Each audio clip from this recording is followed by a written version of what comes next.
Right, so section 4.2 is called Laws of Set Theory. Because in the last section we saw some proofs involving sets. And we saw that these are very much related to the propositional laws. Okay, so we have equivalent set theory laws to the propositional one. So we can see that this is basically very similar to the top part. So we don't really have the implications of the set and stuff like that, but we do have commutative, associative, distributive laws, some identity laws that says if you take the union of A with the null set, that's going to be A, and intersection of a set with a universal set, then you get the set itself. Complement laws that says the union of A with this complement is U, and the intersection of A with this complement is the null set. The idempotent laws, so A union with itself is A intersection with A is A. The null laws, A union universal set is universal set. A intersect with the null set is the null set. Absorption's law, De Morgan's law, which are very useful. You can distribute the complement or the negative. And the involution law says the complement of the complement is the set itself. So this gives us an alternative to proving that set expressions are equivalent. So instead of doing the definitions or the membership tables or the Venn diagrams, we can quote the laws that are appropriate. Okay, so let's do a few examples with this. Now, so the first example, we want to show that these two expressions are equivalent to each other. Okay, so we basically can start with either side and transform it into the other. It's kind of like trig proofs. So start with probably the more complicated side and get to the simpler one, okay? And along the way, at each step, you can specify the law that's used. So let's start with the left-hand side. Okay, so I see I have the complement of this. Okay, so this is given. All right. So I'm going to use De Morgan's laws. Okay, so let me, if I can pull this up, because De Morgan's laws let us distribute a complement in the parentheses. Okay, so I have A union this. So the De Morgan's laws are going to say this is the complement of A intersect with the complement of B intersect C. This is De Morgan. All right, now I'm going to use De Morgan's law on this part.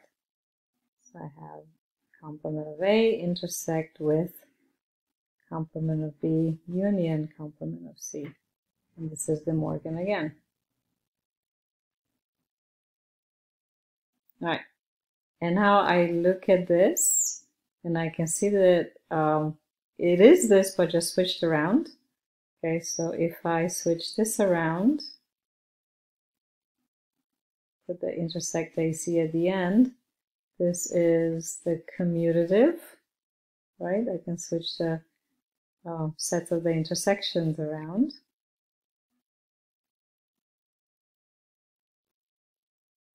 Okay, and I can also switch within the union. I can switch these around.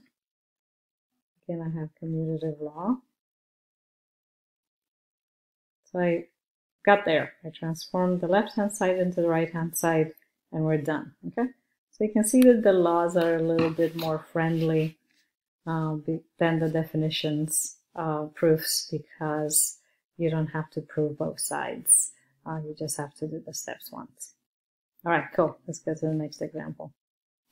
All right, second example, we're going to prove this equivalence here. A intersect B united with A intersect BC equals A. All right, so let's start with the more complicated side and transform it into the simpler side. Okay, so this is given. I'm using this, the parentheses right here. All right, so if I look at my laws, A intersect B union A intersect B C, I think that's a distributive law, right? So A intersect B union A intersect C compresses into A intersect B union C. Okay, so I can write this as A intersect B union BC. So that's a distributive law.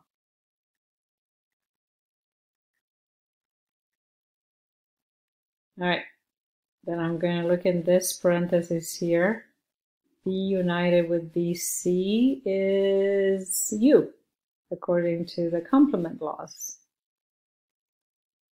So A intersect with U, complement law.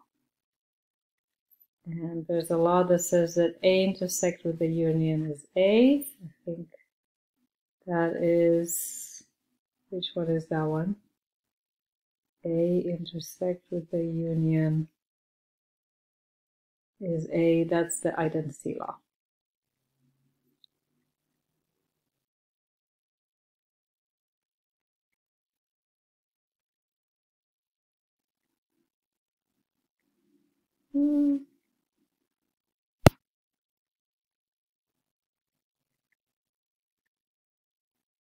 All right, that's it. Okay, this one was nice and simple. All right, let's look at.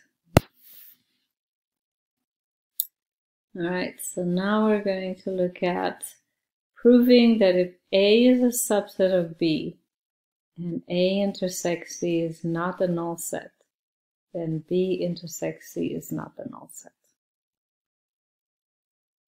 All right, so let's see how we can approach this one. All right, so my instinct with this, I'm not sure how to use the law of set theory, but my instinct is to go with the definitions. Okay, so let's see. So if I have the intersection of A and C is not a null set, then this means that there is a element inside the intersection. Okay? All right, which means that X is an element of A and X is an element of C. So this is by the definition of intersection. All right, okay? So this means that X is an A by conjunctive simplification.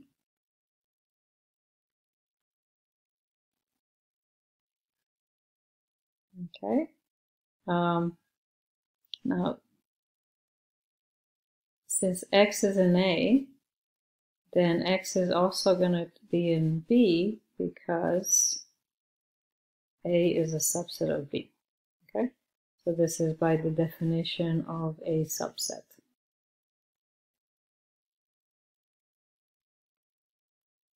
All right. So now because X is going to be in B, then X is going to be in B and X is going to be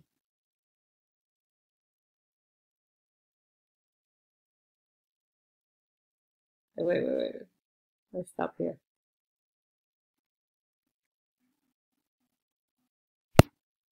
I think we need to go backwards. Okay, so I figure out X is in B, right? But from here also, by conjunctive simplification, I know that X is also in C. Okay. So this means that X is going to be in the intersection of B and C. Okay. So this is by the definition of what an intersection is. Now, because you have X is in the intersection of B and C, that means that the intersection of B and C is not empty. All right, so notice that here I chose to go with kind of not really the definition of the equality of equivalence for sets, but we are given something that you're trying to prove this implication. All right, so we can use kind of the approach that we used in the sort of the definition of equality of sets to prove that this implication is true. So we're kind of using a combination of set theory and propositional logic. All right, so last example in this section, we want to prove this equivalence, that A union B minus C is the same as A union B minus C minus A, right? So let's start with one side. So A union B minus C, and basically transform it into the other.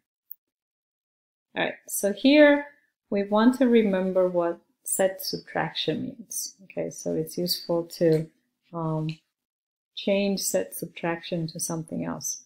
So I know from definition of set subtraction a couple of chapters ago is that B minus C is equivalent to saying B and complement of C. Okay, so this means that if I have an element that's in B minus C, that element is going to be in B, but it's not going to be in C. All right? So these are equivalent to each other. So it's helpful writing using this version of subtraction. So I'm going to say that this, number one, changes to AU B intersect complement of C. All right, so this is basically but by definition of set subtraction. All right, so now we're going to use the distributive law, and we're going to distribute the union. So it's A union B intersect with A union complement of C.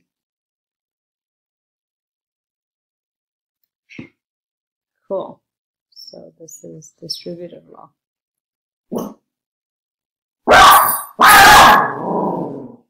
Yeah, that's Slinky. That's my dog barking. Let's see. Okay, so now let's look at our expression that we're trying to transform it in. So I got this. That's good, but I need to kind of figure out this part. Okay, so let's have AUB intersect. So if we look at the definition of subtraction, notice that A union complement of C doesn't quite fit. Okay, so I'm going to switch this around. I'm going to say that this is A complement C complement, like this. All right, so this is using De Morgan's law.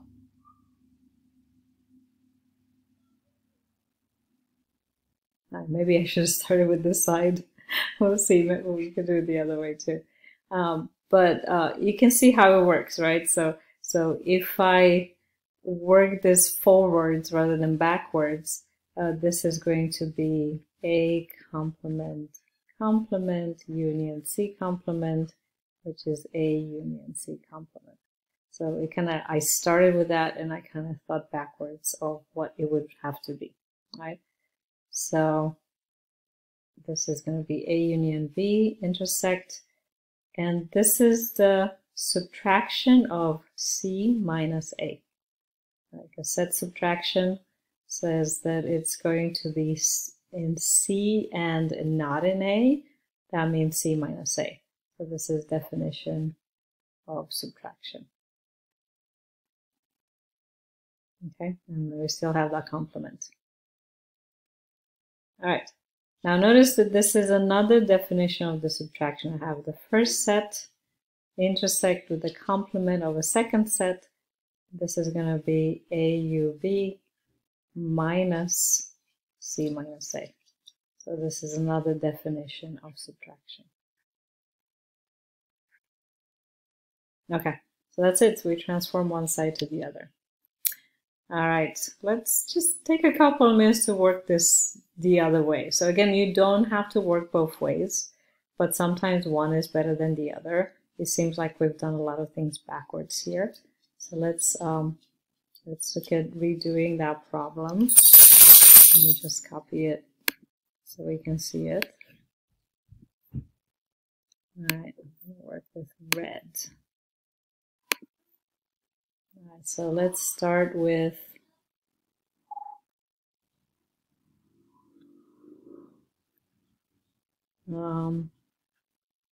AUB minus C minus A. All right, that's given. Okay, so let's use the definition of subtraction. Okay, so subtraction says if I have A minus B, this is the same as A intersect BC. All right, so I have one set minus the other. So by the definition of subtraction, it's going to be the first set intersect with a complement of the second set. Okay, so that's definition of subtraction. All right. Then we're going to use that definition of subtraction in here. So the definition of subtraction says it's the first set intersect the complement of the second set. So that's also definition of subtraction. All right, now we're going to apply De Morgan's on here. Okay, because I have a parenthesis with a complement. De Morgan said there's going to be complement of C union complement of the complement of A. Morgan. So this is the comp A union B intersect complement of C union with A. All right, so this is, which law is that one? That's the involution law.